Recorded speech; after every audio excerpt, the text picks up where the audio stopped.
Hello बच्चों, कैसे हैं आप लोग? सब मजे में हो ना? हाँ सर, हम बहुत मजे में हैं। चलिए भाई, अच्छी बात है। मेरा नाम है विवेक तिवारी और आज हम करने वाले हैं refraction of light through a prism. और एक और टॉपिक और करेंगे इसी के साथ में, डिस्पर्जन ऑफ अ लाइट, ठीक है, थ्रू अ प्रिज्म। और रिसेंटली में हमारा human I and colourful world chapter चल रहा है। और यदि आप ये चैप्टर देखना चाहते हो, मैं आपको डिस्क्रिप्शन बॉक्स में लिंक दे दूंगा। जितने भी पार्ट्स मैंने अभी तक करवा दिए हैं सारे की मैं लिंक्स दे दूंगा भाई। ठीक है बच्चों, चलिए स्टार्ट करते हैं भाई। Refraction of light through a prism का मतलब क्या रहता है?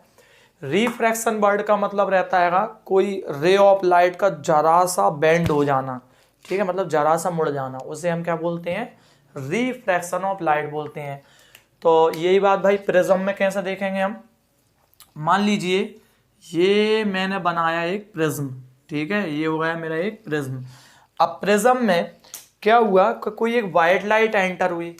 तो वाइट लाइट किस तरीके से एंटर हुई भाई? ये मान लीजिए यहाँ से गई वाइट कलर की लाइट, ठीक है, ये हो गई हमारी बढ़िया सी वाइट कलर की लाइट।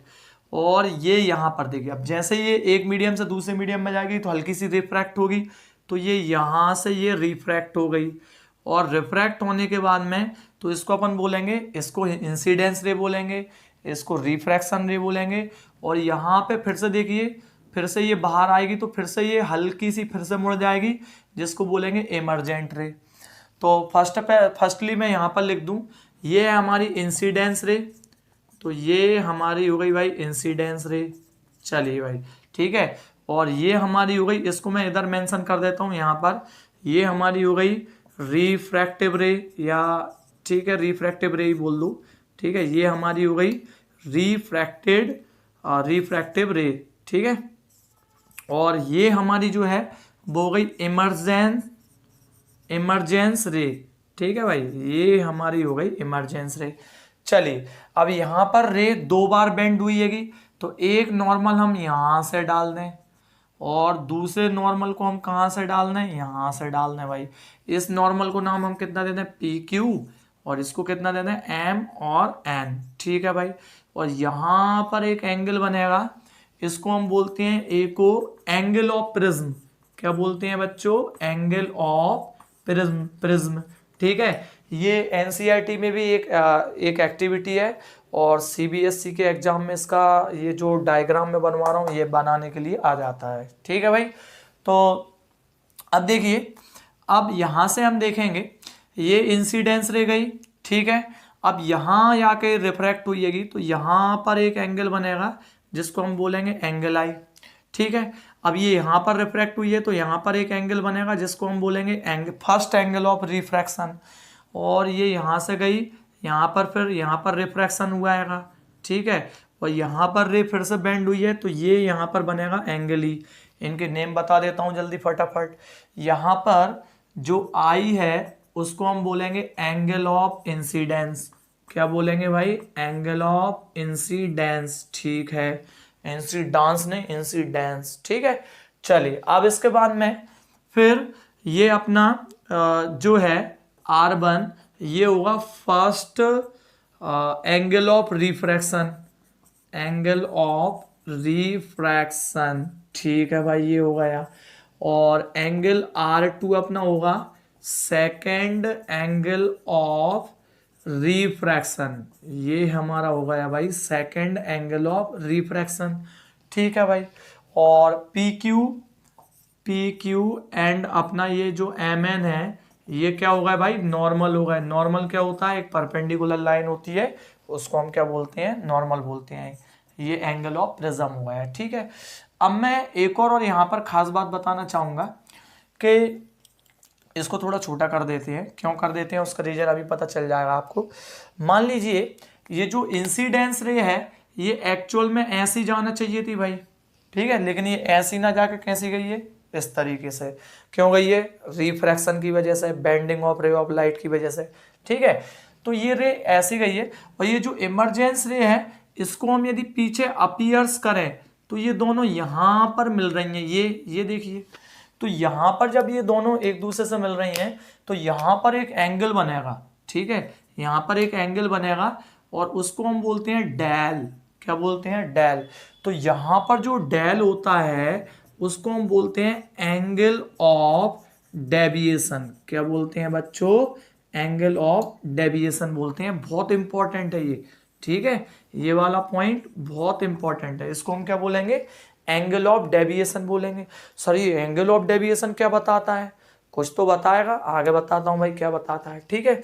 चलिए, और यहाँ पर, हाँ यहाँ पर मैं कुछ देखिए, ये इंसिडेंस रे, ये रिफ्रैक्टिव रे, और ये अपनी इमरजेंस रे, ये नॉर्मल हो गए, ये अपना एंगल ऑफ प्रिज्म हो गया, ये एंगल ऑफ डेविएशन हो गया। अब एक कंक्लूजन देखिए यहाँ से, इस एक्टिविटी का एक कंक्लूजन क्या होगा भाई, यहाँ पर ये जो एंगल आई है वो इक्वल होता है एंगल ई के।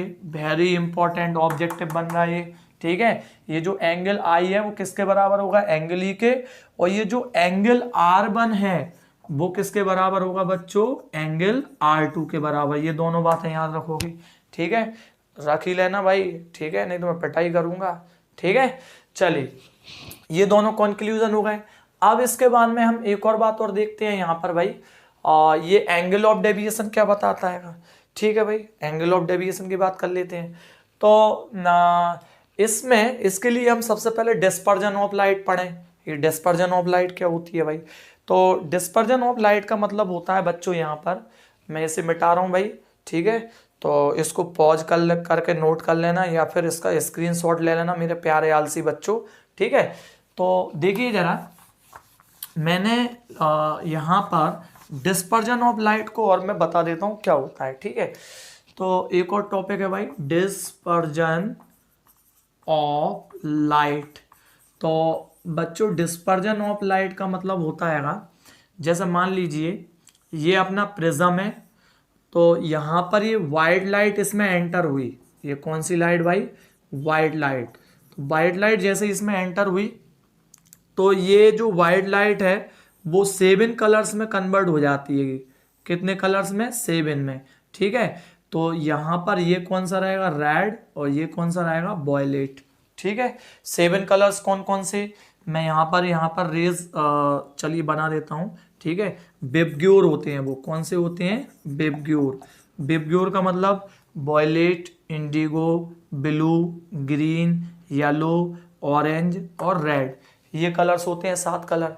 जिसमें जो रेड कलर रहता है, नहीं, रेड कलर कम डेविएट होता है, मतलब उसका एंगल ऑफ डेविएशन कैसा बनता है, कम।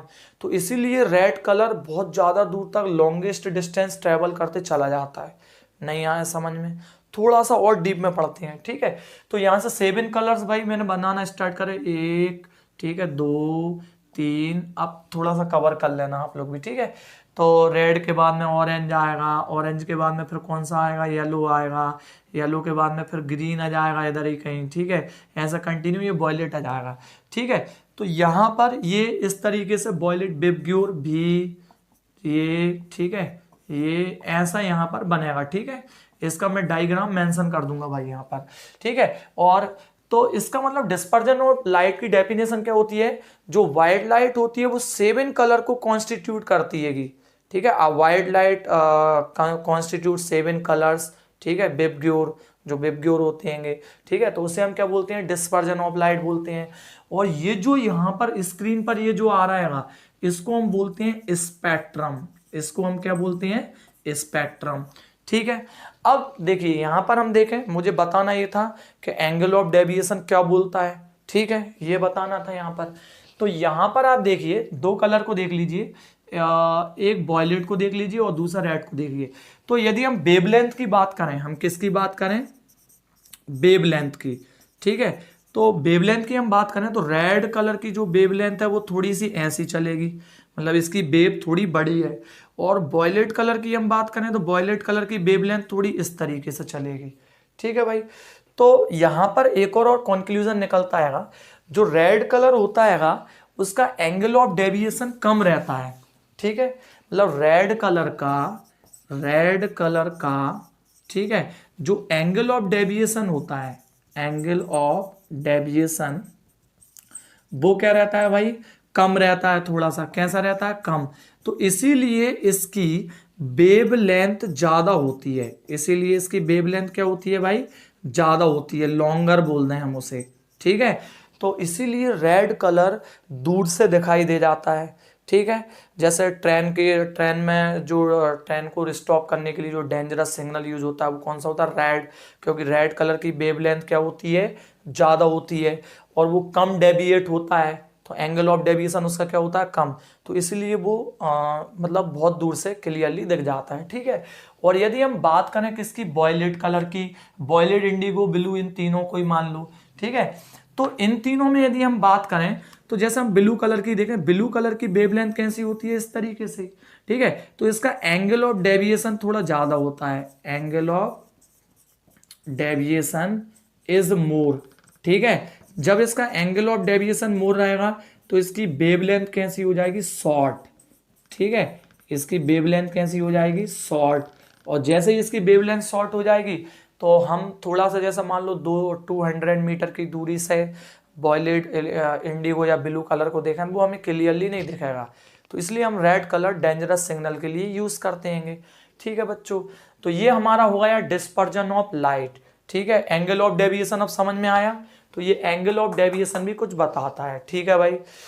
अब इसके बाद में एक और हम बात समझ लेते हैं, ठीक है। विबग्योर में थोड़ा सा एक और मैं ऑब्जेक्टिव टाइप का क्वेश्चन बता देता हूँ, ठीक है। ये विबग्योर, ठीक है। तो विबग्योर में जैसे जैसे हम इस साइड बढ़ेंगे तो वेवलेंथ बढ़ेगी, आप लोग हमेशा ध्यान रखना, वेवलेंथ मतलब मैं फिर से बता रहा हूँ, ठीक है। रेड कलर ये देखिए वेव, और वॉयलेट कलर की देखिए, ठीक है, वॉयलेट कलर की, तो ये वेवलेंथ मतलब ये कम बैंड हो रहा है, ठीक है, इसकी वेव कम बैंड हो रही है, ऐसा मान सकते हैं हम। तो वेवलेंथ यदि हम इससे इस साइड जाएंगे तो वेवलेंथ क्या होगी, इंक्रीज, तो रेड कलर की वेवलेंथ सबसे ज़्यादा होती है और वॉयलेट कलर की वेवलेंथ कम होती है, ठीक है बच्चों। तो ये डिस्पर्जन ऑफ लाइट अपना कंप्लीट हो गया, ठीक है। और इसके बाद में जो आने वाले टॉपिक्स हैं उन्हें मैं नेक्स्ट लेक्चर में समझाऊंगा, ठीक है बच्चों। तो थैंक यू सो मच, पढ़ते रहिए क्योंकि एग्जाम आने वाले हैं, और आप किस टॉपिक्स पर वीडियो चाहते हैं मुझे कमेंट बॉक्स में बताइए, मैं वो जरूर बनाऊंगा, ठीक है बच्चों। थैंक यू सो मच, मिलते हैं कल के लेक्चर में।